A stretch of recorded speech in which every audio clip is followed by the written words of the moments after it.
Welcome. It's a kind of strange situation to be talking like that, through cameras, through computers. Diego Mondaca, who is at this moment in Bolivia.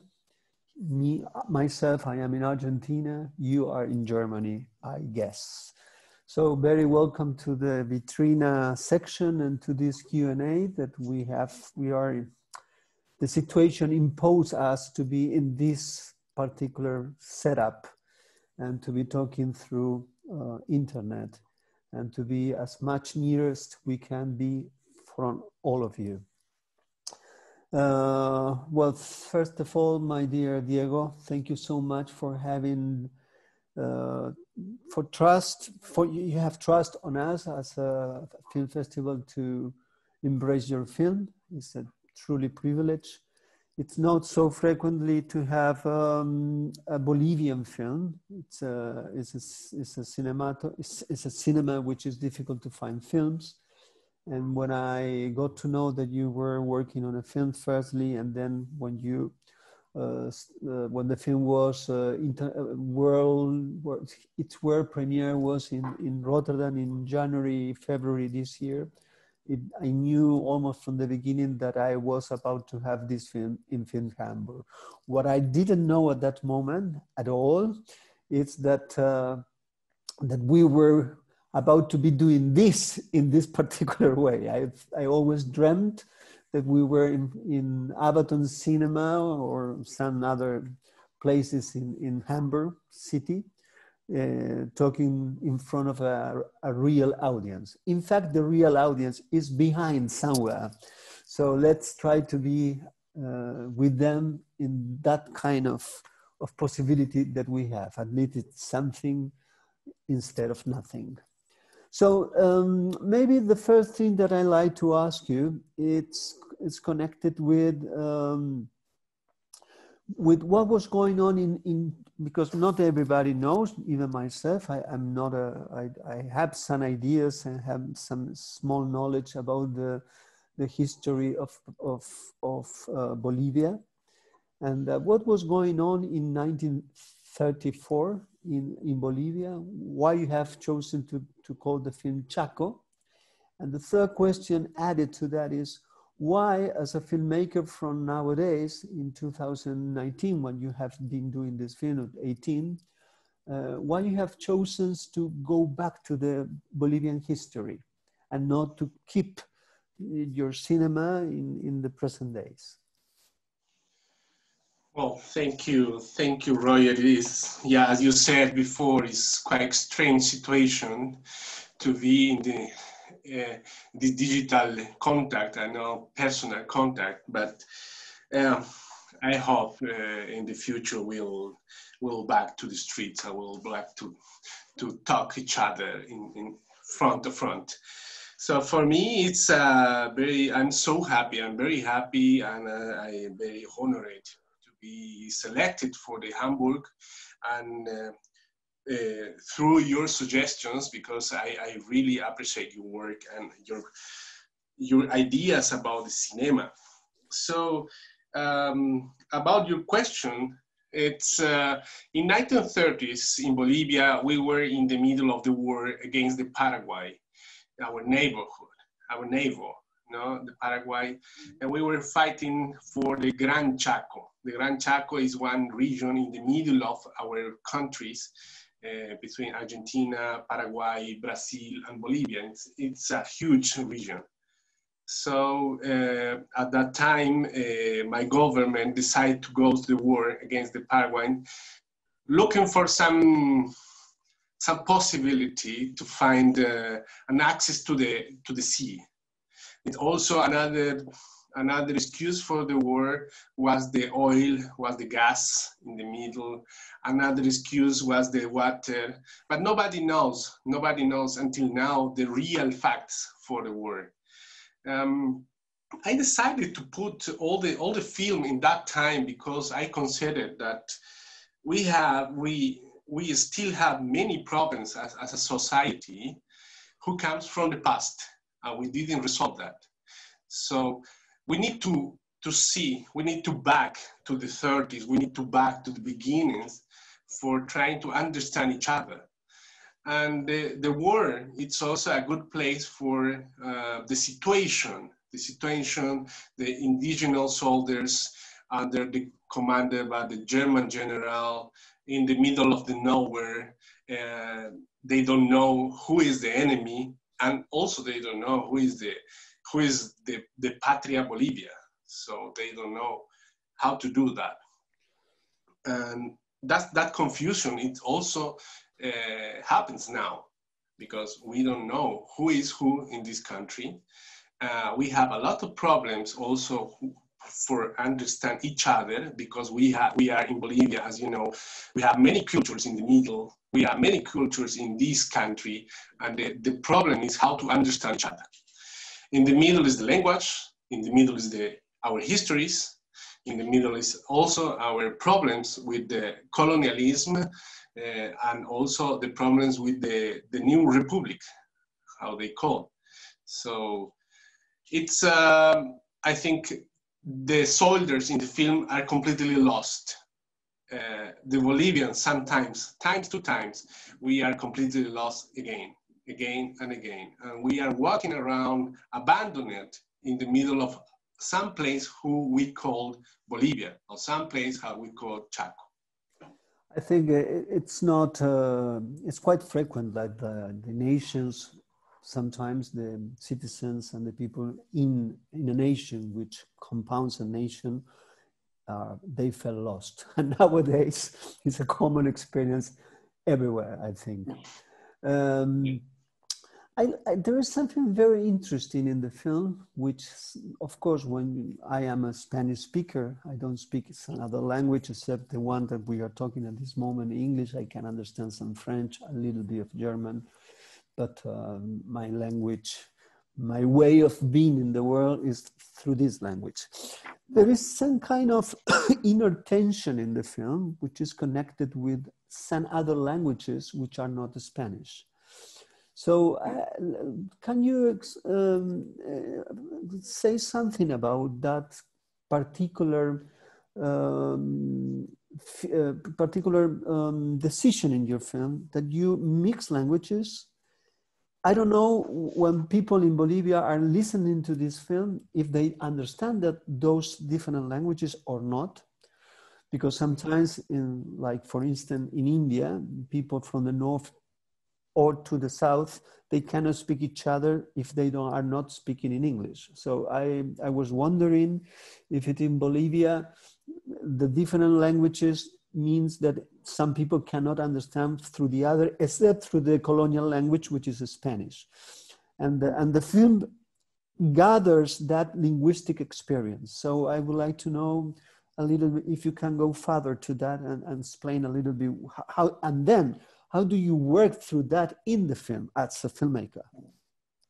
Okay, thanks. It's a very, very important question, because the language is a very important part of the film for the concept also.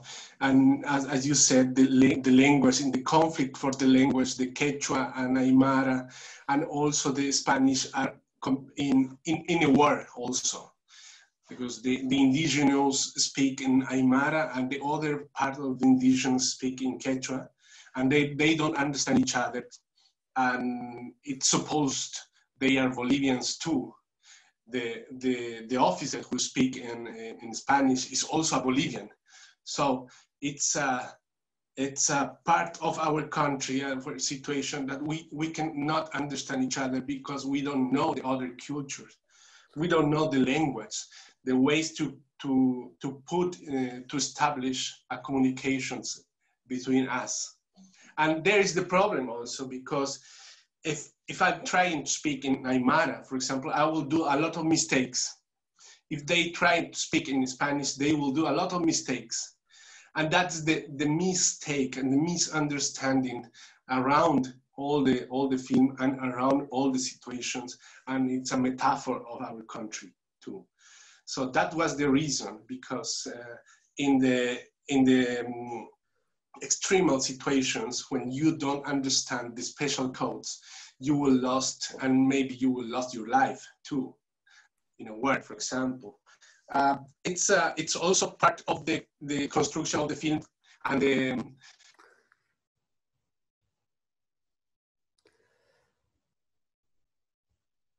There is a problem with the sound.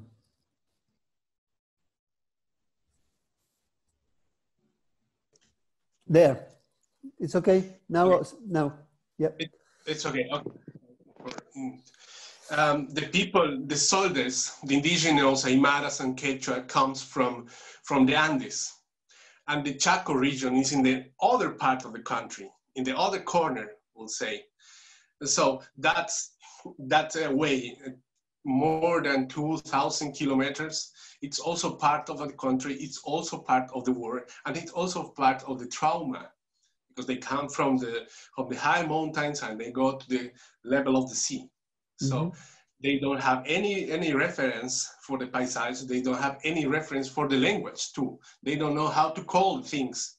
They don't know how the first impression in the Chaco, and it's also a part of the getting lost, completely lost in the middle of the Chaco, but with the people who is supposed to be from your country. That's part of the language.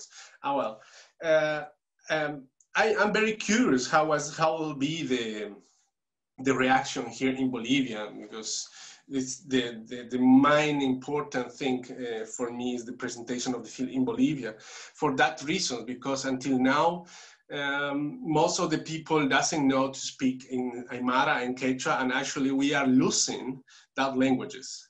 And that is also part of the concept of the film. We are trying to put in the center of the film the language, the indigenous, and the face. The point of view of the film is from the soldiers. So they need to speak their language. Yeah. So we are trying to singularize the problem and the trauma through the soldiers, the Bolivian soldiers, the indigenous, who in the history, in the official history, doesn't have any word, any line in any book on the history.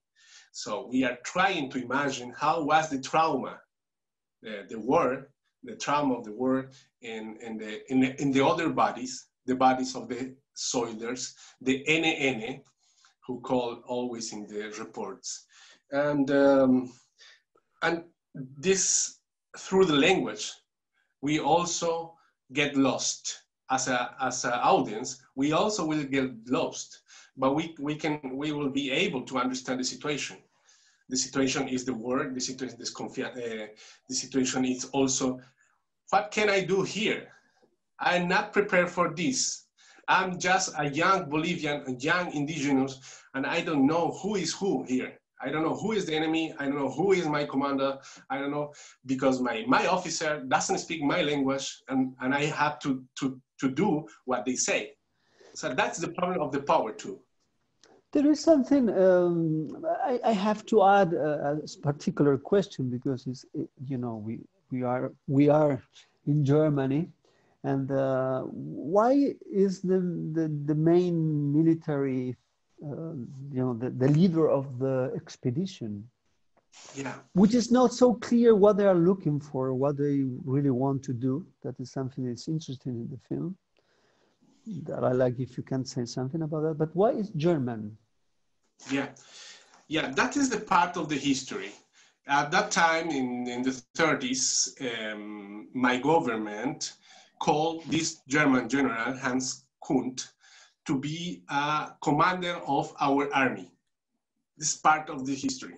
So I took this fact for trying to describe, for trying to put on my history in the Chaco. And this German general was the commander in the 30s. I think he came again. He came for first time. He came in the 1920s, the beginning of the 19th. With another commission, official commission, or the military commission. So they back because we were in war and the government called him as a commander. He was trying to win the war, But he get lost again. He get lost in the middle of the Chaco because he is not from the South America. He's not from Bolivia, and he doesn't know anything about the small things, the cultural things, who can be more important than the strategy or another things. So that was the reason, and it's also the idea of the foreign people. The foreign people who is the model of the society, who is the model of I want to be like this, and I will renegade of my culture. Is that figure? For example, Liborio wants to be like a general, wants to be like the German. He really wants. It's a dream for him to be like this, and in that dream, in that intention, he broke with the roots. He broke. He's trying to be another person, another model, and that was the reason of to put a German general in the film, and it's also part of the problem because he was also part of the problem, and he was also part of the loneliness or to getting lost because he's white. He will do all the orders, but he don't know nothing about the region. So the reason also, that's one point for getting lost. There is something which is quite interesting in terms of, I think the film, it could be interpreted or seen or understood or approached from many different angles. I would like to explore two. And there is one thing that if someone asks you, what is Chaco about? I would say many questions. I will give many answers. But one of the answers that I would suggest or I would say is a big film. It's a very interesting film about the psychology of betrayal. Because everybody seems to be ready to betray the other. It's a kind of everybody from the highest rank till the very, very soldiers, you know, like everybody is, maybe it's about to cheat, it's about to betray, it's about to say that guy or whatever. So that is something very interesting to see as a kind of common behavior, which I guess in certain ways it can be read as a metaphor of the nation nowadays. Yes, you're right. I mean, even now I have a lot of interpretation about my fear, new interpretations, because you realize what you made. Every time when we speak, I also discover some other things in my film, and it's very interesting that you say when nobody trusts in nobody, and that could be a portrait of our situation now in this time, in the individualism. And we lost the possibility to be a group, to be a community, because we are experimenting also with the fear, el miedo. So the fear is also part of us. It's also part of our power to. That's the reason when there is a scene in the film when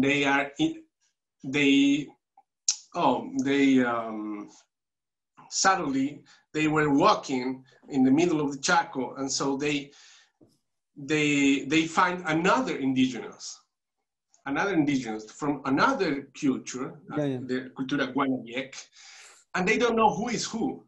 And the first question is, you are Bolivian or you are Paraguayan, with the gun.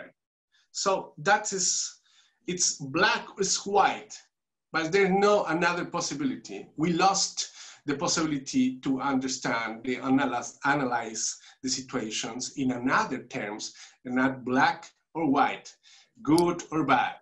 And that part also this confianza. And trust. I like now to just explore. We have to start closing our interview, but I like to shift the point of view. Another way to explain your film is, I think it's a fantastic film about how temperature, how the atmosphere, how affect human behavior. And that particular to a group of people, men mainly. So one of the things that is very difficult in cinema to transmit, to convey, is exactly how to feel how can you portray the sensation in the body, the sensation on the skin, between the reception of the body itself from the temperature. And it's a film that you, in certain moment, you could start feeling hot, like even sweating, I would say, even though if you are in Germany in a cold day.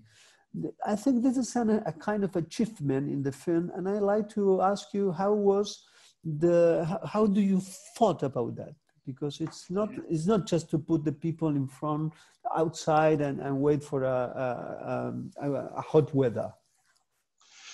Yeah, it's a very good sensation that you said, and I think it was the great work with the team, the cinematographer Federico Lastra, and also through the sound. Exactly, I was about to add. I think sounds make you feel like the hot more than the vision. Can you tell me that, please? Yes, Nahuel Palenque was the sound designer, and is a great person, and a very, very good sensibility, both of them, Federico and Nahuel. And we were talking a lot about the paysage, about how to shoot in the middle of the Chaco, because the Chaco, it's a place. Try not to move. There is something when you move your hands with the microphone. Sorry. The Chaco, it's a very strange paysage. It's completely new for many people, and it's also different. The Chaco from Argentina, the Chaco in Paraguay, and the Chaco in Bolivia, it's quite different. So it was completely strange for us. So we decided, because we cannot shoot all the Chaco, we decided to try to talk about the Chaco through the soldiers, through the humans. That's the reason that we use 4:3, the format, quarter format, because you all the time we have the person in the middle. So if you feel that sensations, it's because you are watching a human who is feeling also that things. And we use the sound, because the sound, it's a possibility to say they are lost. There is nobody around. The body's sound, the breathed sound. Mm-hmm. So it's important, very small things, but very important things for trying to be inside of the film. And I really believe the sound is the more strong possibility to have that kind of sensations. There is not in the film, in the imagine, there is in the sound, because me as an audience, you can feel more things, because you have your background, you have your ideas about the desert, your ideas about the work, your ideas about these kind of situations. So you make a montage through your film, your sensations, your memory, and my film. Well, I'm afraid that we are about to close, because we have 20 minutes around. It has been a pleasure to be talking to you. It's a big privilege for Filmfest Hamburg to be able to screen a Bolivian film like Chaco. The last film we played from Bolivia was Viejo Calavera. and now is yours. So we are so proud to support the young generation of filmmakers. Many things could have been said more, but now we have to close. Thank you so much for your time. From where are you now, in La Paz? Now I'm in Santa Cruz. Oh, Santa Cruz. I used to live here. Yes. No, for me, it's a great honor, like I said in the beginning, and thank you, Roger, for select this film, and thanks also for all the audience in Germany. And I hope they enjoyed and they discuss this film and also their history too. Okay. Thank you so much. Muchas gracias. Y thank you to all the audience. And I hope to see you through this way in the next couple of days. Hope to see you in another Vitrina film. And I also want to say, see all films from Film Fest. See you later. Alligators.